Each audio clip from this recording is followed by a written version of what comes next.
നമസ്കാരം, കൊട്ടാരക്കര മീഡിയയിലേക്ക് സ്വാഗതം. സംസ്ഥാനത്തിന് നൽകാനുള്ള കേന്ദ്രവിഹിതം കിട്ടണമെങ്കിൽ കേരളം നൽകിയ കേസ് പിൻവലിക്കണമെന്ന് കേന്ദ്രം ആവശ്യപ്പെട്ടുവെന്ന് ധനമന്ത്രി KN ബാലഗോപാൽ.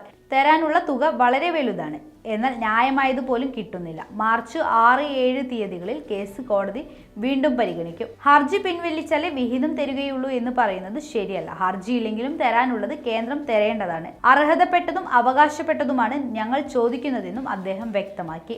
സംസ്ഥാനങ്ങൾ ശക്തമായി പ്രതിഷേധിക്കേണ്ട സാഹചര്യത്തിലേക്ക് പോയിക്കൊണ്ടിരിക്കുകയാണ്. പല സംസ്ഥാനങ്ങൾക്കും കേന്ദ്ര അവഗണനയുടെ പ്രശ്നമുണ്ട്. BJP ഭരിക്കുന്ന സംസ്ഥാനങ്ങളും അല്ലാത്ത സംസ്ഥാനങ്ങളും എന്ന രീതിയിലാണ് കാര്യങ്ങൾ. BJP പറയുന്നതാണ് കേരളത്തിലെ കോൺഗ്രസ് നേതാക്കൾ നിയമസഭയിൽ പറയുന്നത്. കോൺഗ്രസ് അധ്യക്ഷനും കർണാടക നേതാക്കൾക്കും വ്യത്യസ്ത അഭിപ്രായമാണ്. കോൺഗ്രസിന്റെ ഈ നിലപാട് തെരഞ്ഞെടുപ്പിൽ പ്രതിഫലിക്കും. കടമെടുപ്പ് സംബന്ധിച്ച് കേന്ദ്ര സർക്കാരുമായുള്ള ചർച്ച പോസിറ്റീവായില്ല എന്ന് ധനമന്ത്രി KN ബാലഗോപാൽ നേരത്തെ വെളിപ്പെടുത്തിയിരുന്നു.